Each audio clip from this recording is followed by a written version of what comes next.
Hello, welcome folks. Happy Saturday. It is cold and rainy here in New York City. I am in my lovely Brooklyn apartment, nice and warm, enjoying myself. Lovely day, horrible weather, awful weather outside. Welcome. Glad you're joining us here. Lots to talk about today, lots on our minds, lots to discuss. Exciting times that we are living in. So much so, as people are joining, don't forget to tweet us out. Don't forget to share on Facebook. Make this a bigger conversation. I love you all. I love you all. As I went over last time, we have our fans, we have our haters, we have our lurkers. I love all three groups. You are all my friends. Love you all. Happy Saturday. Happy weekend. It's the end of October, and oh boy, it is a scary time to live in the United States. I'll tell you that much. It's a scary time to live in the United States. Now, as folks will probably have seen, there was just a shooting at a synagogue that took place. We don't know exactly the number that have been killed, but it's horrendous, just a horrendous occurrence. Somebody went to a place of worship where people were practicing their religion, opened fire, killed people, killed them for no other reason than their religion or their ethnicity. Unacceptable, unbelievable, horrendous hate crimes. Very, very scary. Very scary. What a scary time to live in the United States. And this comes on the heels, of that, of the week of people sending postal bombs. These postal bombs were being sent to CNN and to George Soros and to all these leading figures in the Democratic Party. A lot I want to say about that, but as people are joining in the conversation, I just want to give some shout-outs. So we've got Tornado Nick, hiya Caleb, well hiya Tornado Nick, good to talk to you. Ronnie Miller, afternoon Caleb, well good to see you Ronnie, always a pleasure. Mr. Bigger48 says, hey Caleb, I'm going to make sure we're seeing everyone here, right? Well, good to see you. Kinky, it's 75 degrees Fahrenheit here. Well, I envy you, Kinky. It is cold and rainy here in New York City. But as always, all is going well. Good to see you as well. J24 says, hello, everyone. All kinds of stuff going on here. Comrade Avante says, yo. Well, yo, back to you, Mr. Avante. All my best wishes. Wow, a lot on our minds. Scary time to live in the United States. It's almost the end of October. Just a few more days of October left. You know, the autumn is setting in. Pretty soon it'll be November. Midterms coming up, a lot on people's minds. Wow. So, I wanted to start out by saying, a lot of people are looking at this incident with these postal bombs that were sent. Now, they've grabbed a guy, they've arrested him as the main suspect, the guy who said he did it. And I gotta say, I have a pet peeve.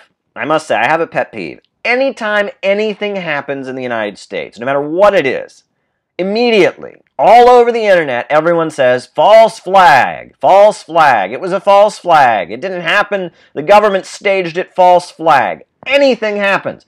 It's like news events don't happen in the United States anymore. It's bizarre. There's a certain constituency of people who they don't believe it, no matter what happens. 2 minutes after a news event happens, false flag, it was a false flag. It is kind of annoying. It's getting on my nerves. I mean, the thing is, folks, mass shootings happen. They happen. People do. There are young white males like myself. There are young white men who are just so full of anger and are mentally deranged and go out and shoot people. It happens, and the government's not involved, and there are young white men who go out and commit mass shootings. It happens. It happened at Columbine. It happened at Sandy Hook. It happens, okay? These things happen, right? There are terrorist attacks, right? These extremist groups, the Wahhabi terrorist groups like ISIS, Al-Qaeda, these groups that are crazy, these groups that have been supported by the U.S. government to fight their enemies that are tied in with Saudi Arabia, and they go out and they do suicide bombings and killings. Terrorist attacks happen, folks. They happen, right? And the fact that after every news event happens in the United States, the internet is full of people who immediately just say, false flag, it was a false flag, the government did it, inside job, false flag. seriously, and there are a lot of things that mainstream media says that need to be questioned. I'm the first to tell you that. I am not one that just repeats the mainstream media narrative. But I'm sorry, I've been there. We've all been there with our coworkers, with our classmates, with people in our lives.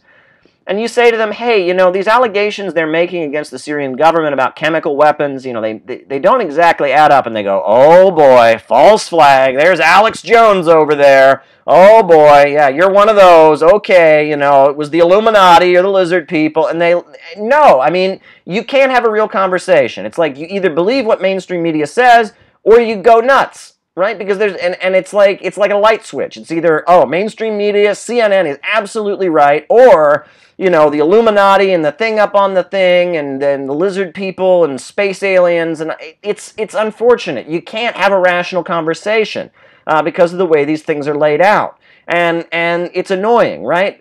Real news events happen, mass shootings happen, terrorism happens, these things really happen, and the people that just declare it to be a false flag immediately after it happens with no evidence, it's annoying. It's genuinely annoying because we can't actually have a real conversation questioning mass media, right?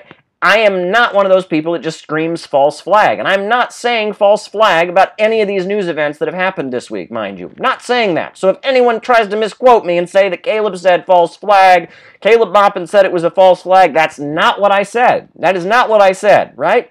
Looks to me like some postal bombs were sent to people. People actually received these postal bombs. Some of them were intercepted by the Secret Service. Some of them were hand-delivered by couriers. But postal, suspicious packages that had strange contents were indeed delivered. What I think is a little bit odd, I will say, and I do think there are some odd things there, right? And I'll get to that in a second. And there's some things that I just have questions about, right? And the same goes for 9/11. There are some things about 9/11 that I have questions about. But no, I'm not screaming. I'm not screaming at the top of my lungs, false flag, inside job. I'm not doing that. I'm saying that there are a couple things that I have some questions about. And some questions that I'd like answered. I don't know. I'm not quite 100% sure that everything in the official story completely adds up. That's all I'm saying.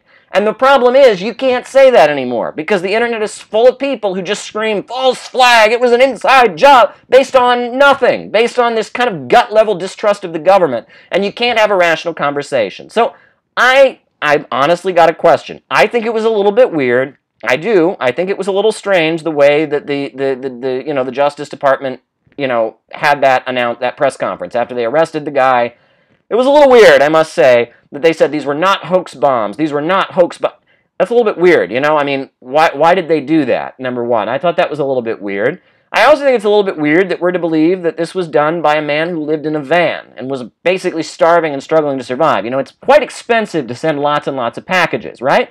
And they have said, well, he may have had co-conspirators, right? Well, that's possible, right? We don't know enough right now. The official story that we're getting about how these postal bombs were sent is very, very vague. We need some more information. We need some more facts. We need some more details. There's more that we need to know, and I'm not satisfied with the vague amount of information we have here. I must say the story is a little interesting. I don't quite understand it. They say it was this one guy. He had been arrested for grand theft auto. He was living in a van. The van was decorated with Trump stickers, and he lived in this van, and he mailed all these people a bunch of packages, and that's that. I'm not sure of that, honestly. I just don't quite understand this story completely, but they haven't even given us the full story. They've given very, very vague, but they insist it's not a hoax, and they're really adamant about that. It's a little strange, I must say. It's a little bit strange, but as of now, we just don't have enough information. But no, someone's going to say, oh, and Caleb, he was on YouTube Live, and he said it was a false flag. No, I didn't. I did not say that. I didn't say that. And, mass shootings happen. Postal bombs happen. Look, the postal bomber, the very famous Ted Kaczynski, that was real. That was not a false flag. Ted Kaczynski actually did send people a bunch of postal bombs. It's a very sad story. Look at the original postal bomber, Ted Kaczynski. So this guy was like a math genius, right? It was just a math genius, high-achieving math scores. He went to Harvard University when he was like high school aged. And he was at Harvard, and they started doing weird psychological experiments on him. They had him write like a personal essay about his greatest fears, his greatest aspirations. And then once a week, they strapped Ted Kaczynski to a chair. You can look this up. This is all documented.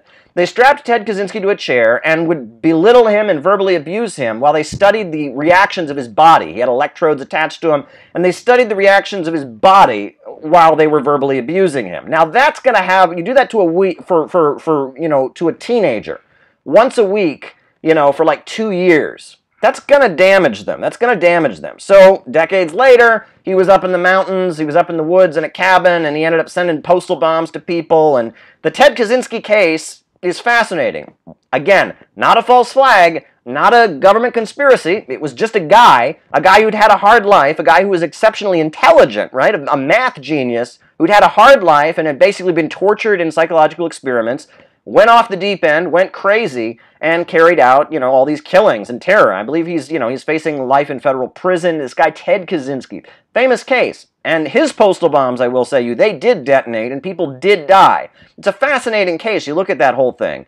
It really is, the Ted Kaczynski story. Ted Kaczynski was quite an interesting individual when you look at that. I got to tell you, I was watching CNN this week, and one of these terrorism analysts that they bring on said, well, Ted Kaczynski had no political motivations. Are you kidding me? His manifesto, that he wrote, this guy, he had very, very political motivations. He was an anarcho-primitivist, they called it. He wanted to get rid of industrial society. He wrote this whole manifesto. He was anti-human. He was basically what you might call an anti-human environmentalist. He believed human beings were a cancer. He was, this guy was, he was a nut, but he certainly had political motivations. I can't believe that someone was on CNN, who's supposed to be a terrorism expert, would say that Ted Kaczynski, the Unabomber, didn't have political motivations. That's crazy. He clearly had political motivations. They were nut job political motivations, but he had them. He certainly did. We don't know what's going on. It looks a little strange to me. That's all I can say about what just happened this week with this guy who was sending people postal bombs. But you know what? I don't know enough about it, and it might be true. I mean, it seems plausible, but it's a little weird that he was living in a van. It's a little bit weird that they kept emphasizing in the press conference that this is not a hoax, but maybe that's just because there's so many people on the internet that scream false flag. They think they're going to counter it. Not a very good strategy. It almost sounds like defensive in a way, but what do I know? I'm not one of these people. But crazy day that we're having here. I hope my audio is better. I tried to fix the audio. I've got a microphone rather than just using my computer audio. I hope you all can hear me well. People have said the sound in these videos and this YouTube Lives is not the best, but yeah, that was the thing I wanted to say. I'm not ready. I'm tired of people who just scream false flag, false flag, false flag after all these incidents, right? I mean, there are real questions we have to ask about mainstream media, but if you just declare every news event to be a false flag, no one's going to take you seriously. And they've created this false dichotomy where you're Alex Jones or you're a true believer in the mainstream media. And that's just not fair, right? That there are things mainstream media gets wrong. There are things that mainstream media can be deceptive about. But also terrorist attacks happen, mass shootings happen, news events happen, right? False flags also happen. Gulf of Tonkin, that was a false flag, right? False flags do happen, conspiracies do happen, but not everything is a false flag, and not everything is a conspiracy. And if you just declare every news event that ever happened to be one, you're not going to be taken seriously. And I'm tired of this false dichotomy. Believe everything CNN says, or be Alex Jones. No, I am not Alex Jones, and I am not a true believer in mainstream media. As you all know, as you watch my lives, I don't go along with mainstream narratives. I'm very critical of the establishment, but I don't believe in lizard people, and I don't believe in the Illuminati, and I don't believe in space aliens, and I don't believe in, I'm not, it's not fair. It's a false dichotomy. I'm tired of this false dichotomy. I mean, we need to be able to have a rational conversation, and if the internet just lights up with people screaming false flag, false flag, false flag after everything happens, that's not a rational conversation.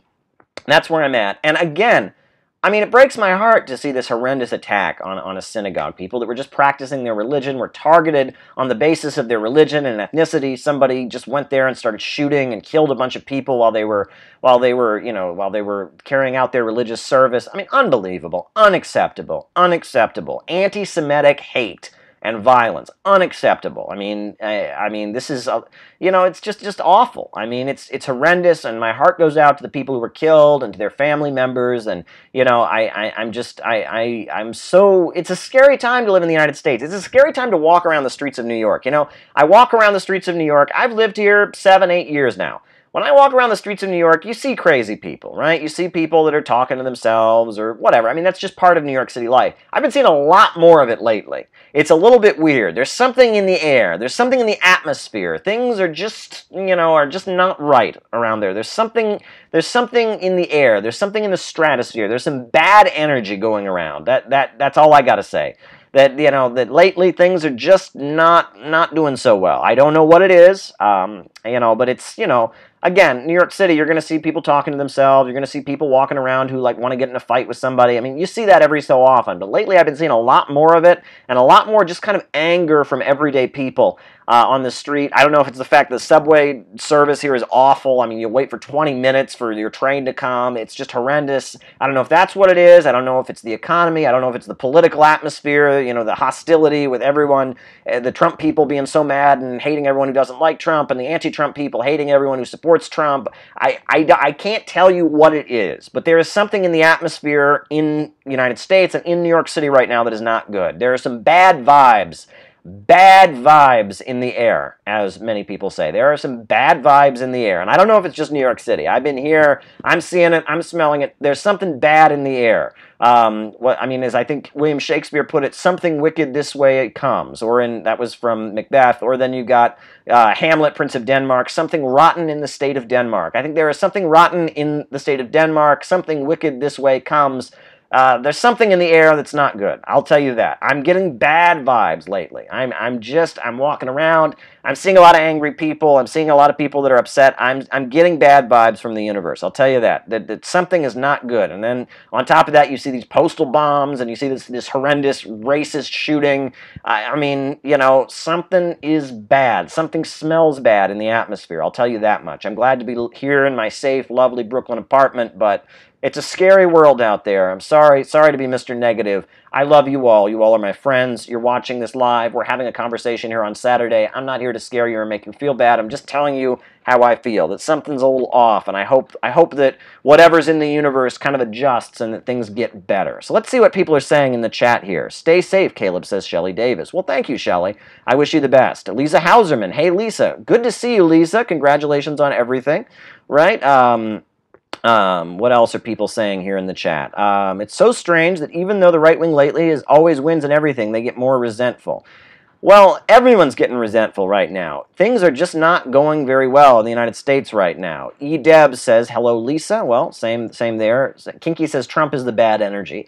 Well, I'm not sure I agree with you necessarily, Kinky. I'm not sure I agree with that it's just Trump. I feel like Trump is pretty reflective. The cynicism that he reflects, the anger, it reflects how a lot of people feel. I don't think he would have won the election. I don't think he would have risen to the top ranks of the Republican Party if it was just him. I think that he's kind of a symptom of the times that we're living in. The Trump White House in a lot of ways reflects how a lot of Americans feel. There's a pessimism, there's a cynicism, there's an anger, there's a frustration, and I think that he reflects how a good percentage of the country feels. And he seems to have his pulse to that. Trump, I feel like he's done a good job marketing himself. He's just, there's a lot of wealthy businessmen in New York City who own apartment properties.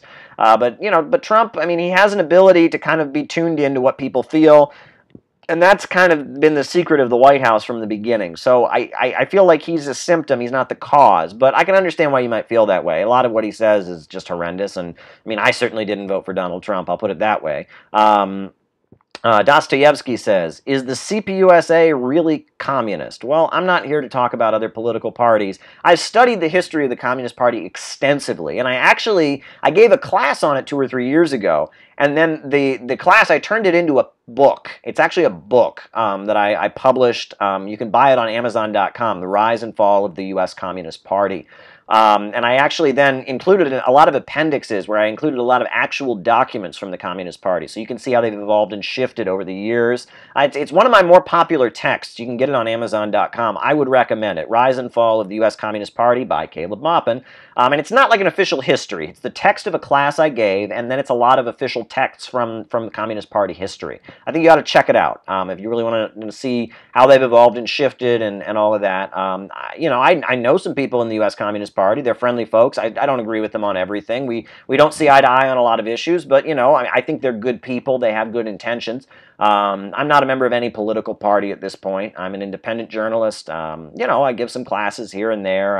I speak with young people, and I like to hang around in leftist circles. I'm certainly an advocate of socialism, but I'm not partisan, and I'm not part of that whole your party's better than my party, which is better than your party. My dad could beat up your dad in a fight. I don't go there really much anymore. I think the Communist Party's history is fascinating. I really do. And if you want to talk about a socialist organization in the United States that actually mattered and got things done, look at the Communist Party from about 1928 till about 1956-57. That was a serious organization. They controlled neighborhoods. They had people elected. They fed people. They clothed people. They were a mass movement. I mean, they had influence over millions of people. They had tens of thousands, at some points, I believe, hundreds of thousands of members. They were the real deal. I mean, if you look at their conventions they had in Madison Square Garden, I mean, the Communist Party of the United States was massive. And I will say, I guess I'll just get to this now, I gave a class this week with the Center for Political Innovation in New York City. It was the first class that I did with the CPI, the Center for Political Innovation, and it went very, very well. Good number of folks there, good discussions. The audio recording of the class is going to be online shortly. You'll be able to download it and listen to it. It was a 2-hour presentation I did, and I tried to squeeze in as many facts as I could. So it wasn't like entertainment. It wasn't me being an orator, and it was simply me trying to go over the history of the socialist movement. The discussion was phenomenal. A lot of people from different backgrounds there, people who'd been in activist circles, people from Long Island, people from here in New York. I mean, it was a good discussion, and I can't wait to put the audio on the internet. I know there's a lot of you that are really anxious to get your hands on the audio of that first class I did with the Center for Political Innovation, and they want me to do more classes, so I'm very excited. The Center for Political Innovation, very new, kind of a think tank that's getting off the ground, exciting stuff happening, and I'm glad I was able to give a class with them. It was fun, and there were some like logistical issues, and that'll be worked out for their next one. They're going to get a different venue from what I understand, but exciting times. It was a great class. I'm glad I did it, and the audio is coming soon. So those of you that are really interested in the history of socialism, I mean, I went way back. I started with I went back to Edward Bellamy. I talked about the German immigrants who came over in 1848. Went all the way up to today with Bernie Sanders. It was a thorough history, 2 hours of discussion, and it was quite a class. So those of you who want to get it, don't worry. If you're not in New York City, you couldn't make it to the class, the audio recording is coming soon. Stay tuned. It was fun. It was really, really fun. And we talked about a lot of different issues in the class, I must say. But let's see what people are talking about. Lisa Hauserman says, maybe you can tour some of these small towns and give little talks. I think people would listen if they were just introduced to a different economic policy. I think that would be great. I would love to travel around, give presentations. I feel like New York City is very much a bubble. It's kind of a liberal bubble. You got a lot of folks that are just very, very liberal, and we're not in touch with the rest of the country, and I can tell that. I mean, when you see some of these billboards that have been put up, and this sign that refers to Trump supporters as trash. It's the city very much is kind of an enclave that is kind of cut off from the rest of the country in a lot of ways. Even like other major cities, New York City's got a unique culture. I would say New York City's almost more like Europe than like the rest of the United States. And because of that, I feel like, I would like to get around and travel. And I know a lot of the people who are attracted to what I have to say are not New Yorkers, because, New York City, the New York City left is its own thing. But there is a widespread, there's a lot of people from small towns like I am, getting interested in socialism, getting interested in left politics, want to change the world, and, You know, I mean, I want to be there for those people because I feel like, you know, the way I talk about socialism, the way I criticize capitalism is not the way you hear it from most mainstream leftists, whether they be intellectuals or activists. I'm offering something a little bit different here, and that's what people who like me like. They like my unique brand. So I would like to travel around the country. I hope that can happen. What else is going on? Alja Smiria says, did MBS promise the West that he was going to neoliberalize the kingdom and then shows signs of reneging? Well, who knows what's gone on behind the scenes. I will say that Saudi Arabia is not as valuable to the United States as it once was. Right? At one point, right, you know, Wall Street, London have controlled Saudi oil from the beginning. They even like selected the House of Saud to basically rule. The British were giving them guns back in the late 30s when they first discovered oil on the Arabian Peninsula. But what's interesting is at this point, you know, the USA is producing its own oil, right? With hydraulic fracking, we got shale gas. We're producing 100 million barrels a day coming out of our own ground between deep sea drilling and shale gas, and we don't need them. We're not dependent on them. In 1973, when the OPEC boycott happened, right, and there was a shortage of oil, you know, that was a huge crisis in the United States. People were lined up, you know, for gasoline for hours. It caused big problems. If that happened today, wouldn't be an issue. We have our own oil. In fact, we're exporting oil, right? We're selling oil, our oil on the international markets. The oil export ban that said we could only sell oil to Canada. That was the 1973 oil export ban. It's been completely lifted. The USA is selling oil all over the world. The USA is an oil-producing country, not an oil-importing country at this point. And Saudi Arabia, we're not dependent on them like we once were. There was a time where, you know, those Saudis cut off the oil and we'd be in big trouble. Not the case anymore. Not the case at this point. And I think that there's a realization of that within the Kingdom of Saudi Arabia. There's a realization that they don't, you know, we're not as dependent as we once were. And I think that a lot of the changes we're seeing in Saudi Arabia in terms of, you know, the crackdown on corruption, in terms of the economic changes, and in terms of this kind of the centralization of authority, and a lot of that is related to Saudi Arabia's changing role and the changing nature of the energy market. Saudi Arabia is about oil. It's about oil. That whole country, it wouldn't exist. It wouldn't be on the map the way it is if it weren't for oil. So the Kingdom of Saudi Arabia is all about oil. And at the end of the day, I think that as the oil and energy markets change, Kingdom of Saudi Arabia is also changing. That's what I would say is going on. I hope that answers your question. My observation has been for a long time that while Saudi Arabia is losing its value to the United States as an oil well, basically, that it is trying to increase its value as a military power, and that's, you know, that they are also a military asset to the United States in terms of, you know, sending weapons to the extremists trying to bring down the Syrian government, in terms of being hostile to the Islamic Republic of Iran, in terms of, you know, military operations and making sure that, you know, Wall Street and London-backed regimes stay in power throughout that region. The Kingdom of Saudi Arabia is very much valuable to the United States militarily. You'll notice that when Donald Trump was speaking about the relationship between the USA and Saudi Arabia, he didn't bring up the oil. He brought up the weapons sales and how much money military contractors make selling them weapons. But he didn't say, and we buy their oil and we make lots of money from their oil. He didn't say that. And that's because their oil value is not the same. They don't have the same value in the oil markets as they once did. And I think that's an important point. People need to realize that. The Saudis are not as vital to the world in terms of oil as they once were. The shale boom, hydraulic fracking, the Saudis don't have the same value. And I think they're trying to make up for their lost value on the oil markets by increasing their military value.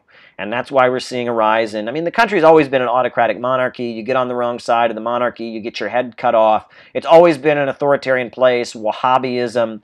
But right now, there was kind of they let people in the royal family do what they wanted. They tolerated an amount of corruption. They tolerated people just kind of doing their own thing. Now there's a big crackdown going on. They're becoming much more centralized in their authority, and that's taking place. And I think that's because they're becoming more thoroughly militarized. Also, we've noticed that over the past, you know, decade or so, that Saudi propaganda that has spread throughout the world, which is widespread in the Muslim world. I mean, Saudi propaganda is everywhere. Saudi propaganda has become increasingly sectarian and hostile to Shia Muslims. And, you know, the Saudi propaganda, they talk about the Shia crescent, you know, and they make allegations that Iran are Shia and they're trying to take over the world and all kinds of stuff like that. That points to my original thesis, because I mean that's absurd. In Iran, Sunni and Shia practice freely. They allow people to do their thing. Iran is calling for unity of Muslims around the world. In fact, in Syria, the majority of the fighters fighting to keep the Syrian government intact, the Syrian Arab Republic, the majority of them are Sunni, even though the president, Bashar Assad, is an Alawite. And in fact, Bashar Assad's wife is a Sunni, and even though Bashar Assad is an Alawite, he actually goes and prays in mosques, which Alawites don't do. They have prayer rooms in their homes. He quotes the Quran, which Alawites generally don't do. The war in Syria, for example, which the Saudis claim is about the Shiites trying to take over the world, that's not the case at all. The majority of the people supporting the Syrian government, the majority of people fighting for the Syrian government, the majority of the Syrian Arab army are, at this point, Sunnis. In fact, in 2012, when they adjusted the constitution in the aftermath of the Arab Spring, in 2012, Syria passed a new constitution. That new constitution actually specifies and gives special attention to Sunni Islam, and says that even though they're a place of free religion, it's a secular government, they recognize the importance of Sunni Islam. That's in the new 2012 Syrian constitution. Bet you didn't know that. So, this notion that the Saudi propaganda that's going out everywhere and telling everyone it's Sunni-Shia war between the Sunni and the Shia, that's false. That is not what's happening there. Has it already been a half hour? Have we been on here for 30 minutes already? Wow. Crazy how time flies. I've got a lot to say. You've got a lot of questions. What is going on here? So, someone named Aurelia says, "Hi, Caleb." Well, hi, Aurelia. Good to talk to you. What else is going on? Bob Marston says, regarding current events, I am reminded of the quote from Michael Parenti. People don't naturally aspire to run around, smash windows, and beep their horns. I'm not quite sure what you mean, Bob, but maybe you're referring to what I'm talking about, that kind of toxic atmosphere that I'm sensing in the world, but who knows? Maybe I'm not quite sure what you're referring to, but I'll have to look at the context. I've always liked Michael Parenti. I think he's a great writer. I love his speaking style and his writing ability. I know he's getting older. It's a shame I've never actually gotten to meet him. I've been out there to San Francisco where he's at many times, but we've never been able to actually sit down and have coffee. I'd really love to meet Michael Parenti. I've watched so many of his speeches. I'm a big Michael Parenti fan. You heard it from me. Michael Parenti is my favorite of all the left-wing academics out there who write books and give speeches. Michael Parenti is one I particularly like. And back to my original theme, the whole thing about, how I don't like how everyone screams false flag all the time. I don't like that. I don't like the false flag gut instinct. I don't like the inside job narrative. I want people to actually examine facts and not just, fly off the handle and declare everything. I don't like the false dichotomy of believe mainstream media or scream false flag. I want people to think critically. That said, I also want to criticize, I look back on 9/11. When 9/11 happened, the way that Noam Chomsky and Howard Zinn and Ward Churchill responded to 9/11 was wrong. There. I said that. It was wrong, okay? It was wrong, and I'll tell you why it was wrong, right? I look back on it, and I realize the way that the mainstream political left, the Democracy Now! Crowd, responded to 9/11 was wrong and harmful. Right? This is what we heard after 9/11 from Noam Chomsky, Howard Zinn, most explicitly from Ward Churchill, from others. The narrative they had was, look, the United States has gone all over the world and committed horrendous crimes against different people. They killed millions of people in Vietnam, millions of people in Korea, And so 9/11 was just somebody doing to us what we've done to people all over the world. That narrative is wrong. That narrative is just completely wrong. 9/11 was not carried out, even according to the official mainstream story, it was not carried out by the Viet Cong, right? It was not carried out by the Sandinistas, right? 9/11 was not carried out by anti-imperialist forces. It wasn't, right? And no legitimate anti-imperialist force would do anything like that, right? Because how would that benefit, right?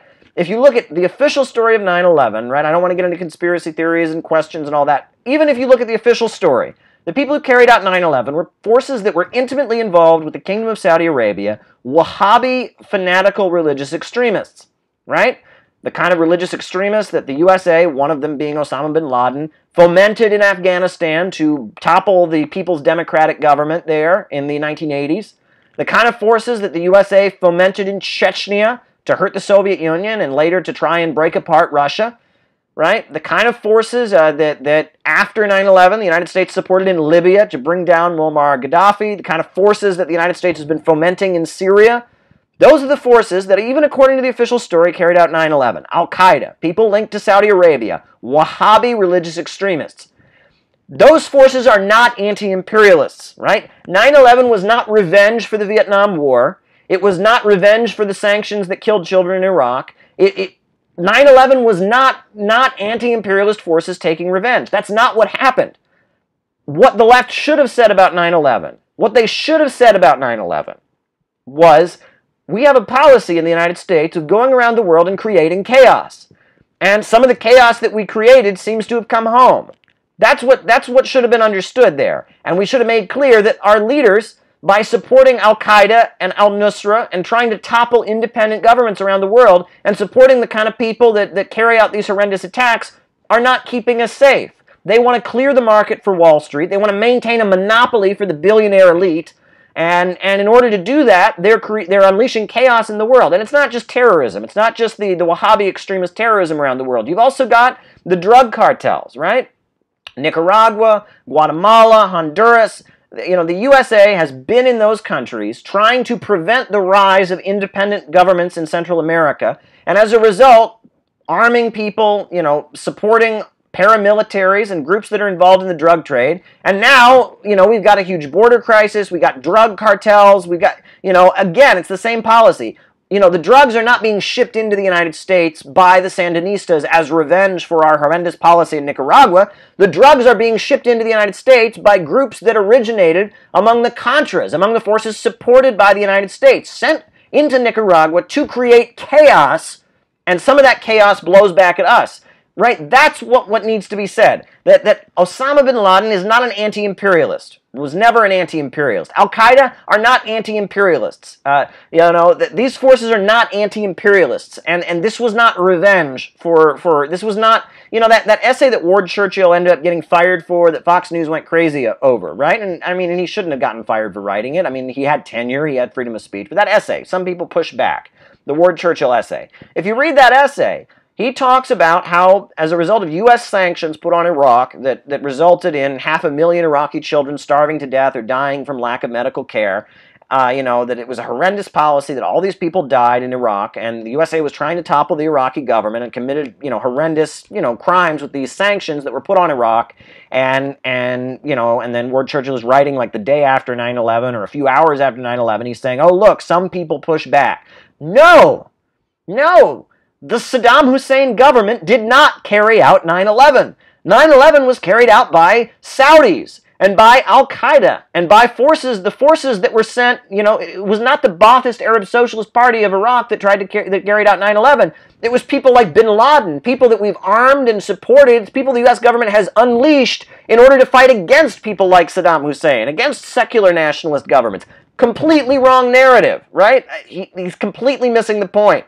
You know, I mean, completely missing the point. And that this policy, that the wave of terrorism that we're seeing around the world, it's not, you know, the Middle Easterners taking revenge, and it's not, you know, and that's how, by the way, I feel like almost that narrative that came from the left, that's almost fed into the idea that somehow invading Iraq after 9/11 made sense.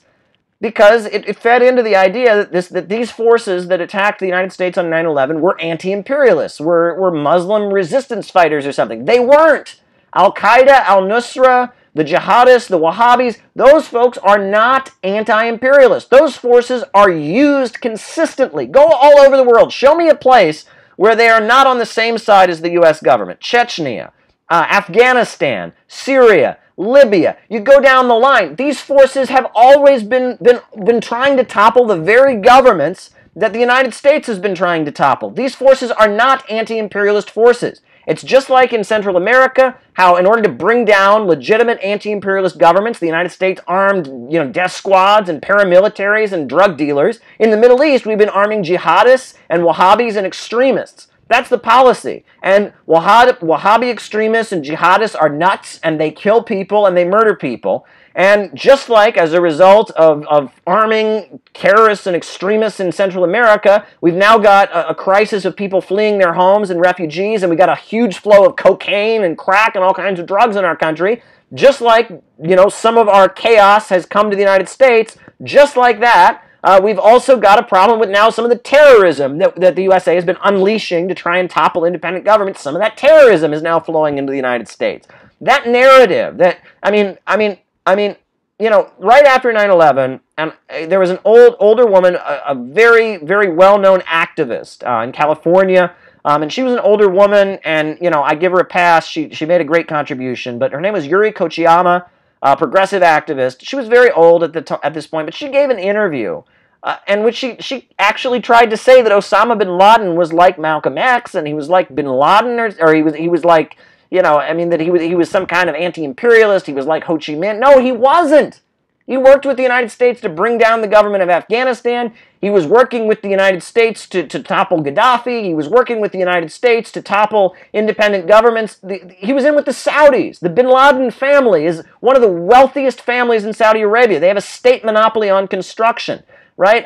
When 9/11 happened, Gaddafi was very excited. And he said, this is great. I've been fighting these people for years, and you're going to have a war on terror. Great. Now you won't be trying to topple me. Now you'll be trying to topple these people. It didn't work out. Bashar Assad, after 9/11, said, wow, finally, you see how bad these Wahhabi extremists are that I've been fighting against for years. Maybe we can have good relations. But the USA didn't have it. The policy continued. Even after 9/11, the USA continued a policy of working with the Saudis and supporting these extremist forces that want to bring down and topple independent nationalist governments around the world. Chaos creating insane terrorists, right? That's what people don't get here. That Osama bin Laden was not an anti-imperialist. Al-Qaeda are not anti-imperialists. ISIS are not anti-imperialists. These are forces that have been unleashed in order to bring down and topple anti-imperialist forces. And that, the way Noam Chomsky was talking after 9/11, the way Howard Zinn was talking, the Ward Churchill stuff, completely misses the point. And I know where it came from, right? These people are 60s radicals.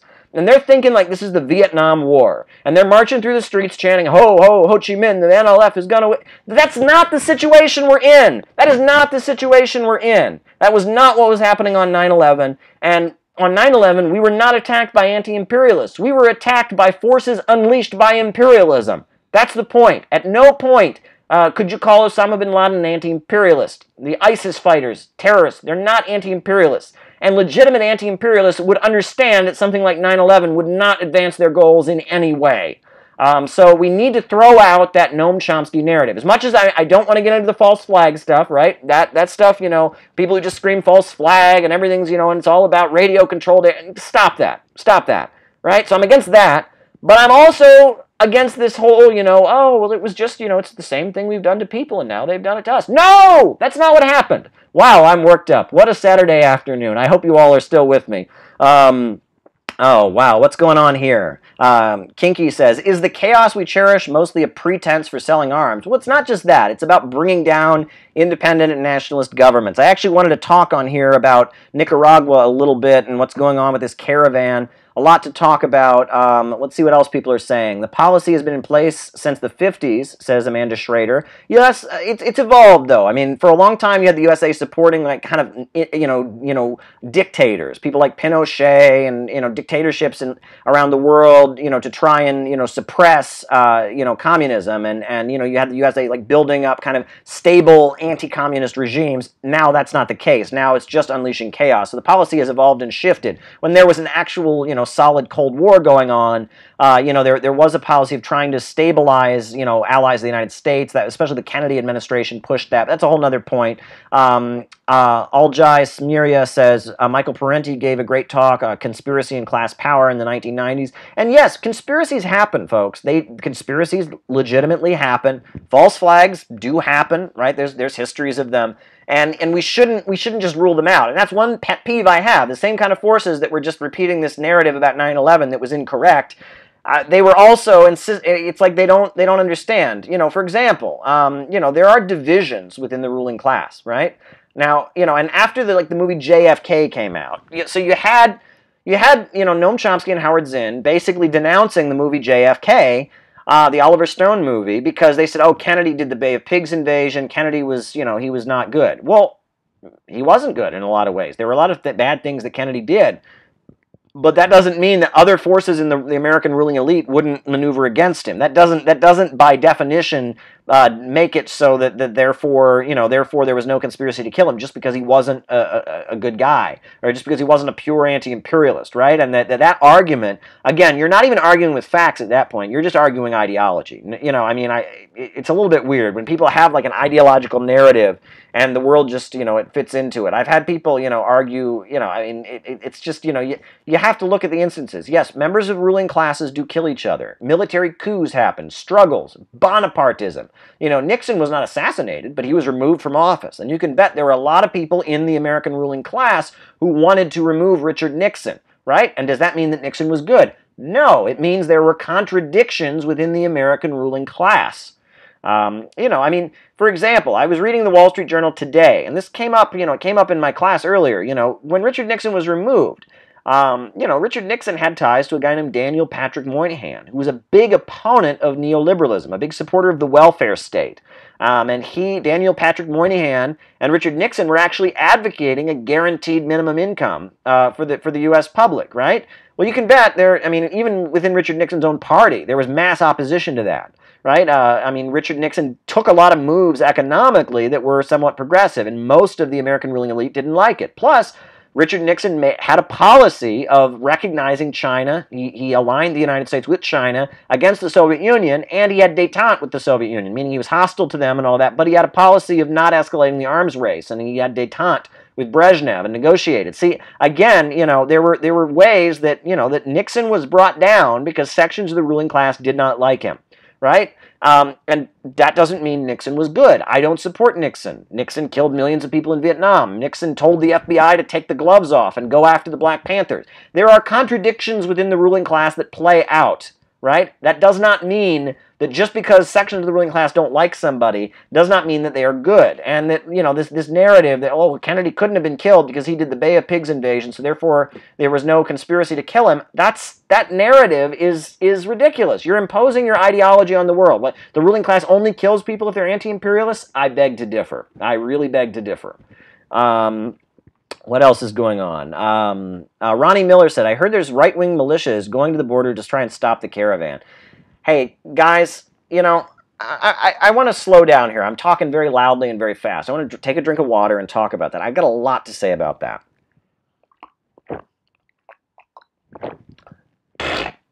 All right. Central America, right?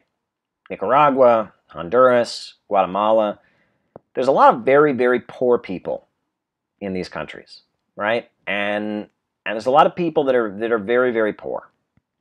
And I bet you didn't know this, but there's actually a lot of people there who don't speak Spanish. There's people that speak the indigenous languages still, right? They don't live in urban centers. They live in rural areas, and they still speak the indigenous languages. There's a lot of people in these countries that are illiterate, right? There's a lot of people in these countries who've spent their whole lives without running water or electricity. And the level of development in Central America and a lot of Central American countries is very, very low. And there's a lot of people that are very, very poor. And that kind of gets overlooked. And I think if you haven't been there, if you haven't seen it, you may not realize it. But that's the case. There are a lot of people in Central America who are deeply, deeply poor.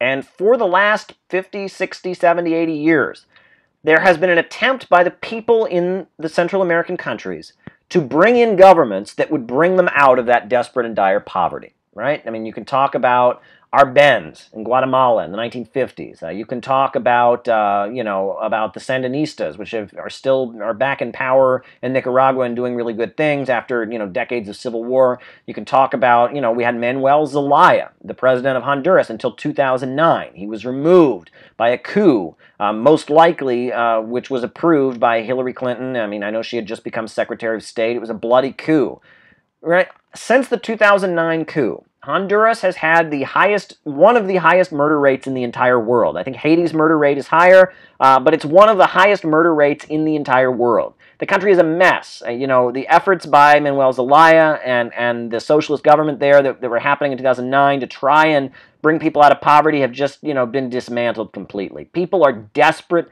and poor. And the only country in that region that is trying to fix the poverty and trying to do anything about it is Nicaragua. Nicaragua has the socialist government. The Sandinistas are back in power, right? Their slogan is Christianity, Socialism, and Solidarity. Daniel Ortega is the president. Rosario Murillo is the vice president. They have done huge efforts to eliminate illiteracy, to provide employment, to work with China, to try and eradicate poverty. They've been giving people jobs. They've actually surprisingly, people who don't understand socialism might be surprised by this, but they've actually helped a lot of Nicaraguans to start their own businesses and their own cooperatives, right? That's been one of the main policies of the socialist government, is to help people in Nicaragua start their own businesses, their own farms, their own cooperatives, in coordination with a state-controlled economy that's developing, in coordination with China.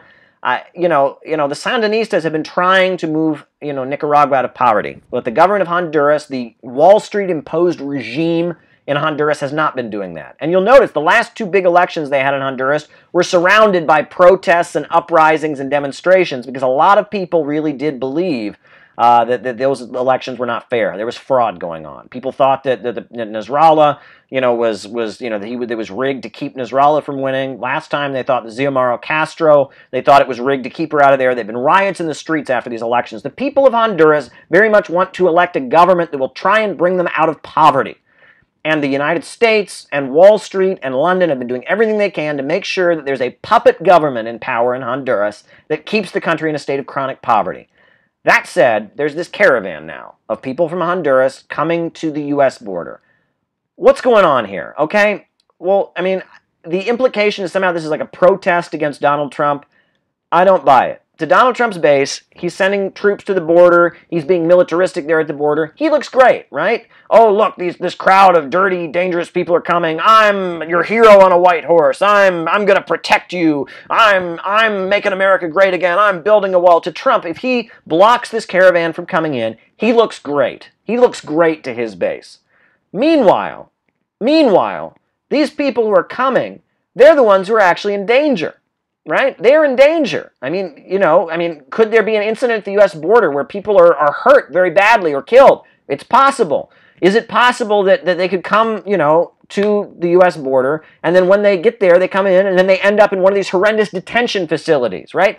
People do sneak into the United States all the time. It happens. They don't do it in crowds of 7,000 or 8,000 people, right? And these people are basically being used as pawns. These are desperately poor people from Honduras, rural people, a lot of whom, don't speak Spanish, speak the indigenous languages, people that are living in absolute poverty, that are being used as political pawns. And as much as I am not in favor of Trump's immigration policies, I've been very critical of them, some blame has to go to that government of Honduras, that Wall Street-imposed regime in Honduras, by fomenting this, whoever's organizing this caravan. Again, some blame has to go to them. This is a dangerous situation. There's a very good chance of a lot of these people being hurt when they get to the U.S. border. Why in the world would you want to use these people as political pawns like that? Completely unacceptable. It's just unacceptable. The people of Honduras, they want an anti-monopoly government, a government that fights for the people of Honduras and not for Wall Street. And instead, they've got a Wall Street and London puppet regime. And now there's this caravan, and Trump is going to look good by defending the border, and these people are going to be in danger. No one's going to benefit from this situation. And this shows how, the left-right dichotomy, people need to get over this, because, the forces that are putting these people into such danger by trying to create an incident at the U.S. border, the forces that are using the caravan to try and build up kind of fear of immigrants, and both sides here are being unprincipled, in my view. That's my view of the caravan situation.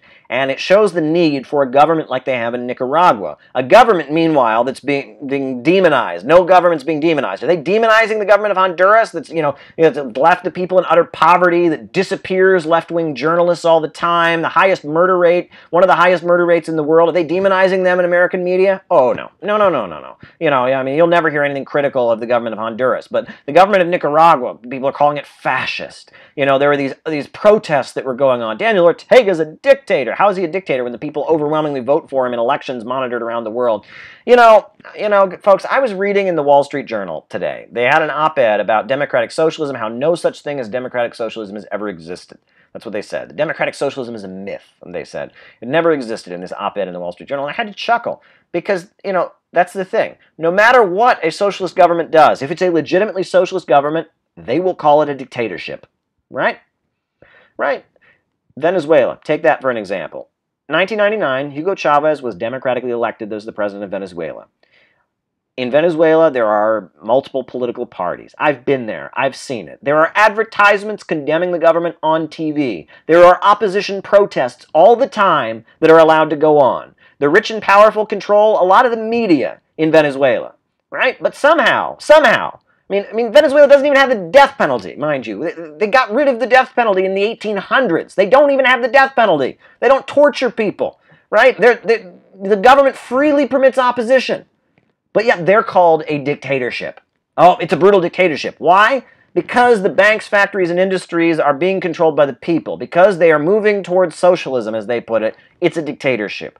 No matter where you have socialism, they're going to call it a dictatorship. They're going to accuse you of violating human rights. They're going to say that you're a brutal dictatorship if you have socialism. No matter what. You can be ultra-democratic. You can bend over backwards like they do in Venezuela, to allow the opposition, allow them ads, TV ads. They have an ultra-democratic voting system. You should see how the voting system there works. I mean, with opposition parties and with proportional representation, they have bent over backwards to accommodate the opposition in Venezuela, to allow them to be there. They didn't come to power in a violent revolution. They came to power in a democratic election. It's a dictatorship, right? And that, you read in the Wall Street Journal, they say, well, democratic socialism has never happened. What you should read from that is, no matter where you have socialism, whether it's North Korea or Zimbabwe or China or Nicaragua or Venezuela or Bolivia, no matter where you have socialism, they're going to call it a dictatorship. No matter what. It doesn't matter, right? So all the stuff you read about Venezuela, how it's a brutal dictatorship, and the fact they bend over backwards for the opposition, and the UN's there to monitor all the elections, but somehow it's a dictatorship. It's a dictatorship when Wall Street doesn't get what they want. And if they say all that stuff about Venezuela, where it's obviously not true, a lot of the stuff they say about these other developing countries that have moved towards socialism is not true either. And it should be questioned. And in all honesty, a lot of these developing countries, I think, wanted to have socialism in a more or less authoritarian way.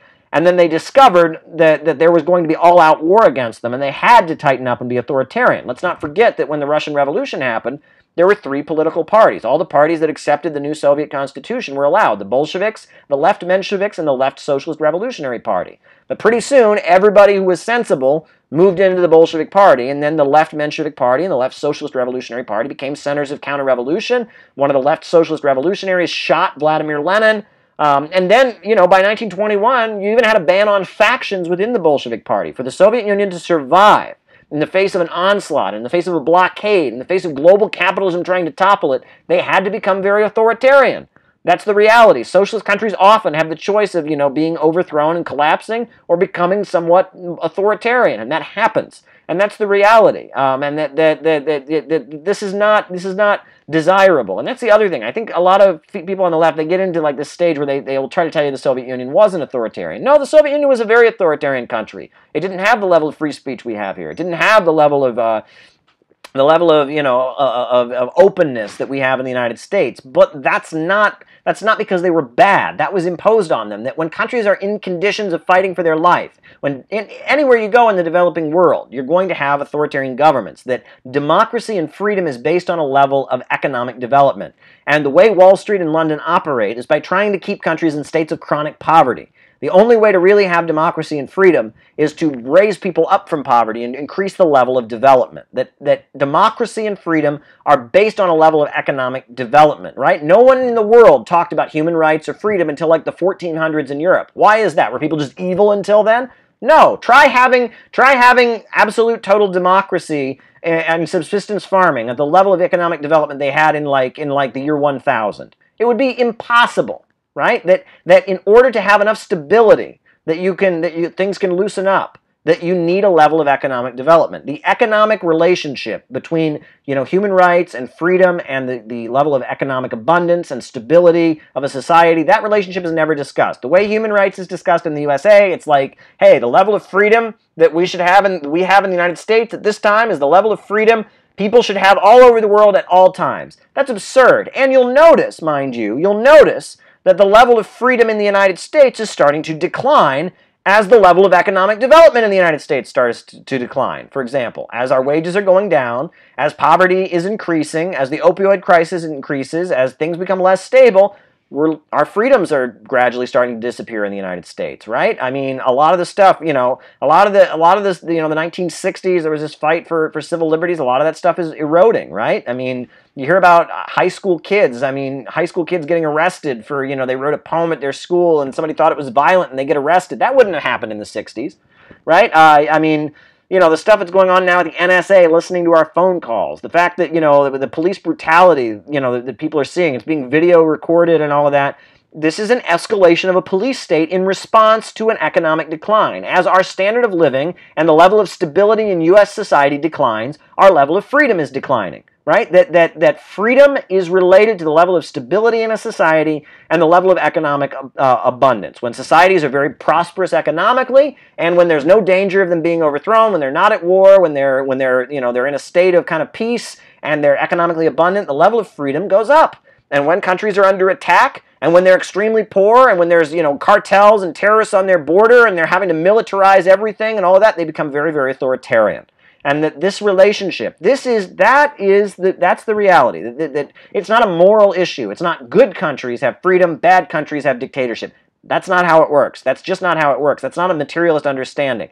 Freedom of speech, freedom of assembly, freedom of religion, these freedoms are based on a level of stability. And that authoritarianism is based on a level of poverty, and it emerges really out of necessity. People don't like authoritarianism. People want to be totally free. But when it's a question of be free or be killed, or be free or have complete and utter chaos, they tend to choose authoritarianism, right? And that needs to be said. And I'm sure there are people who don't agree with me on that point. That's fine. But it needs to be said. If we want the world to be more free, and more prosperous, and have more democracy and more freedom of speech and such, we need people to be raised up out of poverty. We need to get past the state of impoverishment that so many countries are in, and we need to get the United States out of the rut of deindustrialization and industrial decay. Right? That freedom and material abundance are intrinsically linked. I have been on here for like an hour. I'm only going to go for a little while longer. Mr. Lau says balkanization is coming. I don't know if you're talking about the United States, but I mean, I hope that's not the case, but I can see that. We're seeing regional shifts in the United States.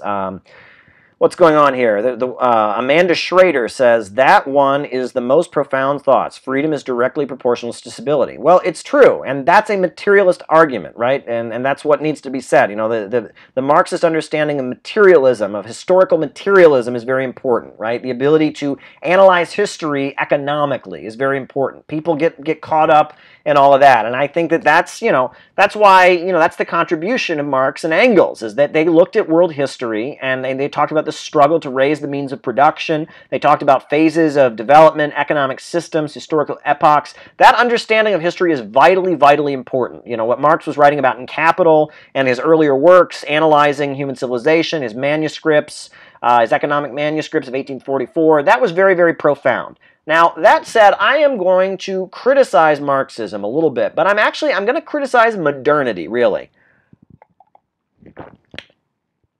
So, at the time that Karl Marx was writing what he wrote, science was cutting edge, right? Believing in science was cutting edge. Religion was seen as the force that was oppressing people. Religion was the old authoritarianism coming out of feudalism, holding people back, keeping people developed, and the rallying cry of the French Revolution was science, right? And in fact, the word revolutionary actually comes from the struggle for science. Originally, the Roman Catholic Church was saying that the earth was the center of the universe, and the people who called themselves revolutionaries were the ones who said the earth revolved around the sun. The word revolution literally just means, in the English language, just means turn around, right? So those who advocated that who said that the earth went around the sun and was not the center of the universe, accepted what Copernicus had said and what Galileo was persecuted for saying, those people were revolutionaries. So really the word revolutionary is tied in with the struggle for science. And the word left, for example, right? I mean, during the French National Assembly, when they created a National Assembly after the Revolution, the word left referred to, when they were setting up the National Assembly, those who defended feudalism and the king sat on the right, but those who were what they called innovators sat on the left, right? And that's where the left and right comes from. And during the French Revolution, they tried to get rid of religion completely, right? They converted Notre Dame Cathedral into a temple of reason, and they tried to just completely smash religion. Then Napoleon came in, and when Napoleon came in, he made a compromise with the Catholic Church, and he brought the Catholic Church in, and Catholicism returned to France. And that's also, interestingly enough, that's when the Catholic ban on birth control and abortion came in, because Napoleon stipulated, basically demanded that the Catholic Church ban birth control and abortion so he could repopulate the country because so many people had died during the French Revolution. So fascinating history there. But ultimately, revolutionaries, the word revolutionary, the concept of leftism, all of this comes from the struggle for science. So at the time that Marx and Engels were writing the Communist Manifesto, they were anti-religion, anti-spiritual. They were all about science, historical materialism, and in the context that they were in, that made complete sense. But if you look at Marxism, and you look at Darwinism, and you look at Freudianism, these are ideologies that come out of modernity, the period of modernity, right? Coming out of the French Revolution, the writer says the birth of the modern world, right? Modernity, the modern era. The ideologies of modernity, if you look at not just Marxism, but also Darwinism, Freudianism, they all have a flaw, which is they see human beings as animals. Right? They assume that human beings are just like animals. They function according to only their biological innate drives, right? Human beings want to eat, they want to have sex and reproduce, and that's it. Right? And we know that the human mind is much more complex than that human civilization is much more complex than that people are not just animals. People have a spiritual side. They have a creative side. They have a side that can love. They have a human side. There is a difference between human beings and animals. Human beings, the human mind, the human soul is capable of doing things that animals are not capable of doing. Human beings are not animals. They do have an animal side to them. I will say that, right? We do have a side of us that is just motivated by our desire to be comfortable and eat and have sex. And yeah, sure, we have that side. But when Marx and Darwin and Freud were writing, they were seeing human beings purely in a biological sense, and that's a flaw. And Darwin's work, Darwin's biology was pretty much 100% correct. But even like a lot of biologists have criticized Darwin because he seems to project his own ideas onto biology. He seems to for example, his work on human evolution is called The Descent of Man.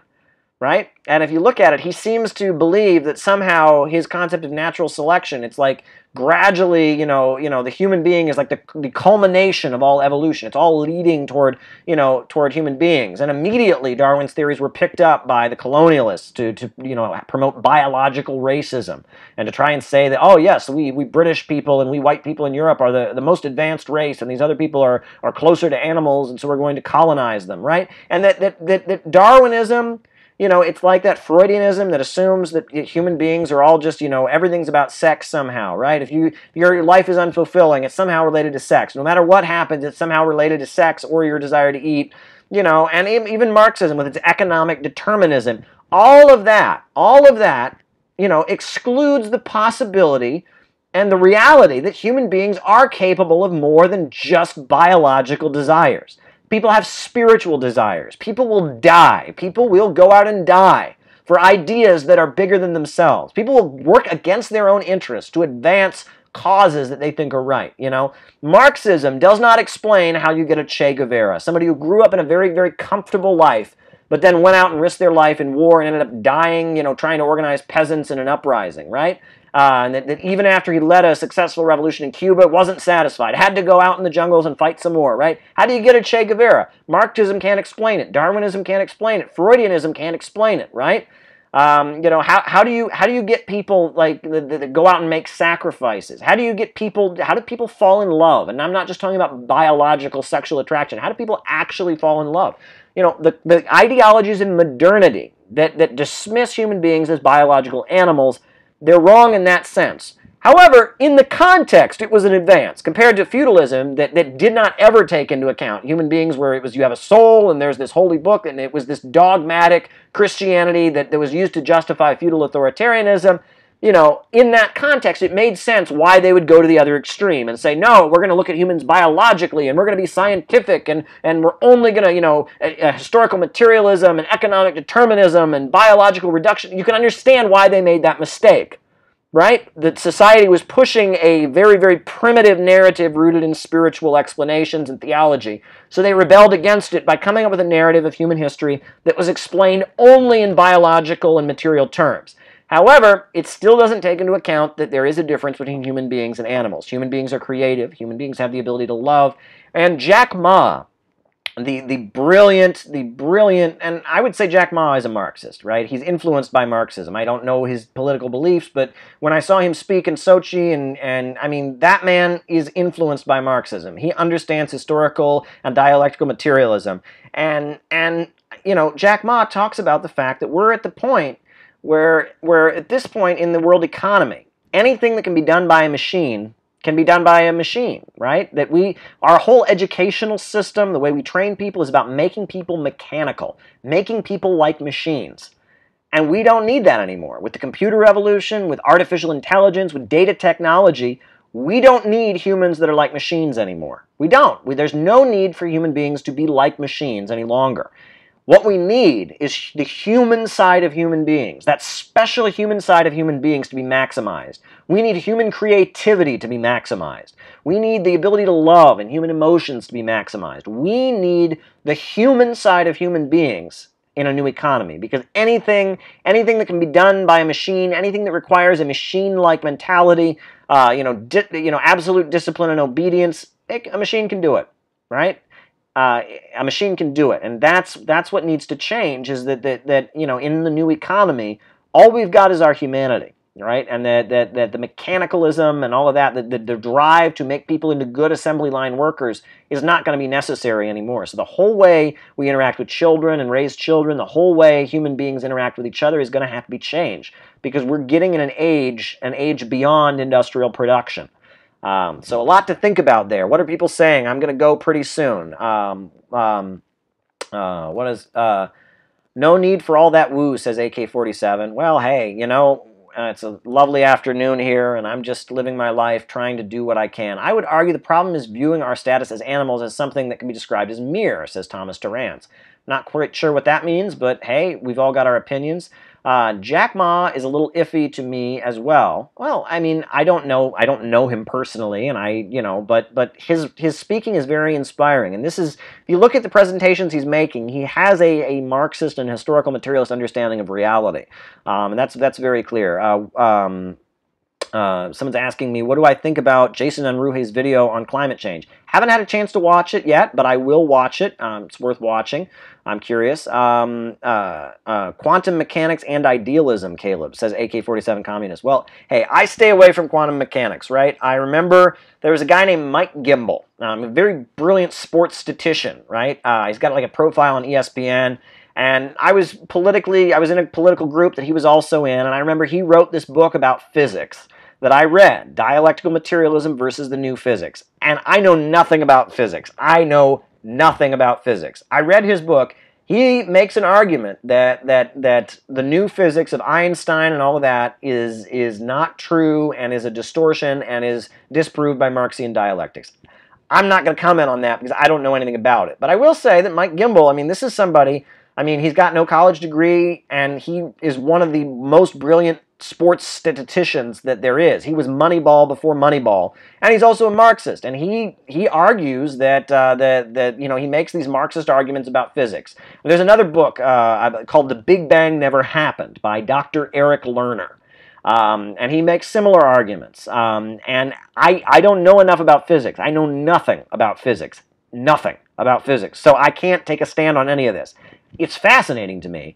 I tend to think Einstein played a very, very good role politically, his role in the United States, supporting the Communist Party, defending them, attending the Waldorf Peace Conference, supporting the Civil Rights Movement, writing that beautiful essay for Monthly Review magazine on why socialism, and basically endorsing Marxism and defending the Soviet Union.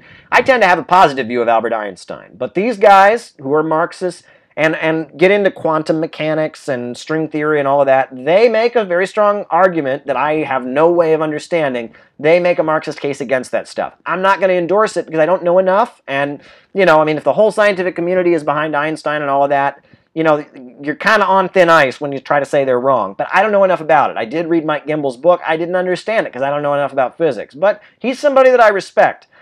He disagrees with me on a lot of things. He left the political group I was in. I left that political group. We left in different ways and whatever. People have their own life. But, you know, it's interesting. And that you know, people argue about this physics stuff. And there are some people who argue it's not important, right? It's not important. No, no, no. You know, the movement is everything. The goal is nothing. Don't talk about ideology. Oh, who cares, right? Lenin, Schlenin, right? We don't care. You're getting on my nerves, folks. Don't talk that way, right? That facts matter, right? Facts and ideology matter. I had someone once try to tell me that facts are racist. Facts are racist, right? And I mean, you know, if facts are racist, then why argue with anybody, right? This person told me that facts are racist. Facts are things that white men memorize so they can win arguments against oppressed people.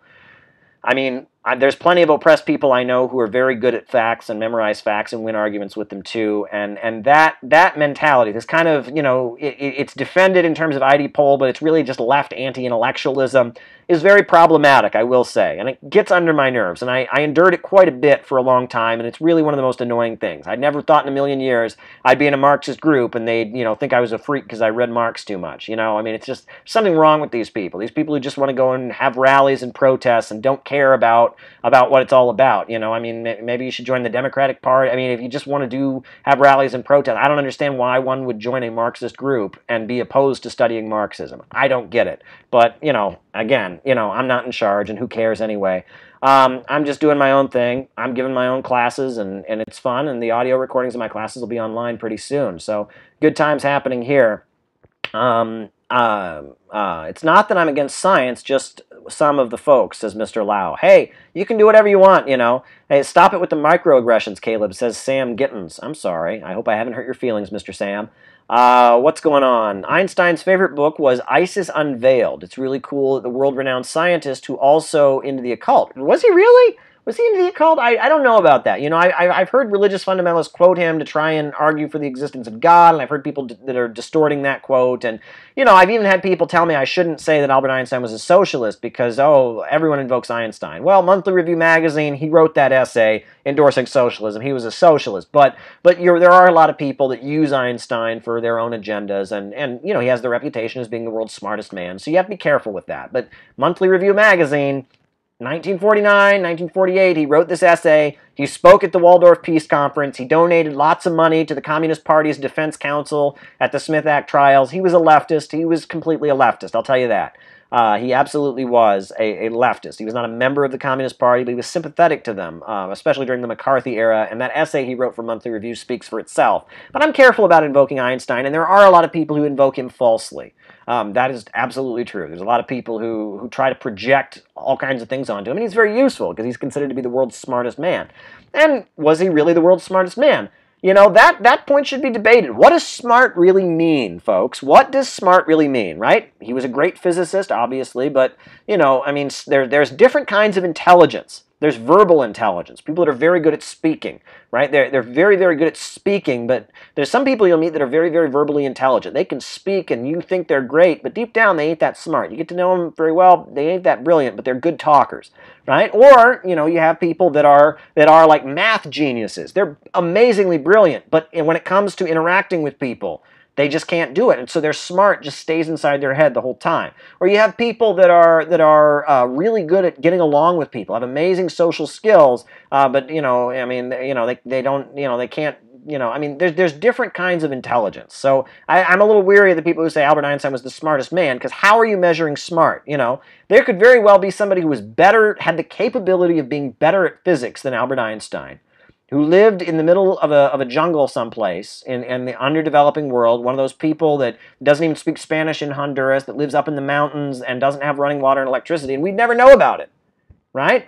And you know, I mean, and that's the reality, that there are different kinds of intelligence, first of all, and second of all, not everyone has the ability of having their intelligence unleashed. That where people come from in the world, that people that are born into circumstances in the developing world, you know, You can't assume that just because someone's highly successful and just because the person has the reputation of being highly intelligent that they actually are, right? There's a lot of people who are really good at promoting themselves and making people think that they're smart and they ain't smart. There's a lot of people who are very smart but aren't very good at promoting they're smart. And there's people that are just born into life circumstances where they might be brilliant but no one's ever going to know about them or hear about it, right? And that this kind of cult of intelligence, that's another weird thing. All these people are talking about overpopulation, all these people are talking about eugenics. It's very, very dangerous because the world doesn't line up, and that underlying all of that is a kind of a contempt for ordinary people and an elitism and racism. I'm gonna go pretty soon. I've been going on here for a while. Yuri says, it seems that Lenin was very deep into physics. Yes, that is absolutely true. And that's, the Mike Gimbel book and the book by Dr. Eric Lerner, I believe they do quote that book by Lenin that he wrote in the aftermath of the 1905 revolution. You had, there was the Bolshevik Party was having all these splits, and there was, I guess, a group of people that had a position on physics, and Lenin wrote his book against them, Materialism and Empirical Criticism.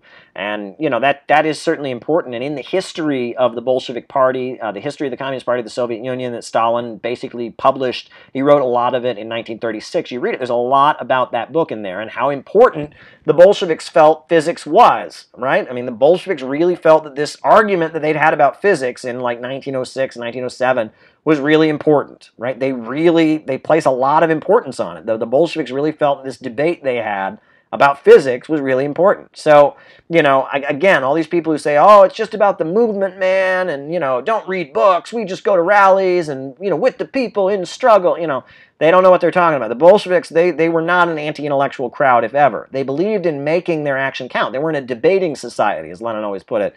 But, these people that argue that you should never talk about ideas, never talk about ideology, the movement is everything, the goal is nothing, that's deeply problematic. I'll say that much. What else is going on? Caleb, we can have a leftist response. Okay, I don't want to go there. Sam Harris is a liberal. Yes, he absolutely is a liberal. I will say that much. I've heard that some of his podcasts are more interesting. I read his book, Letter to a Christian Nation, when I was in college. I found that to just be kind of your standard, new atheist Richard Dawkins kind of arguments. But I haven't listened to his podcast. He's been going for a long time.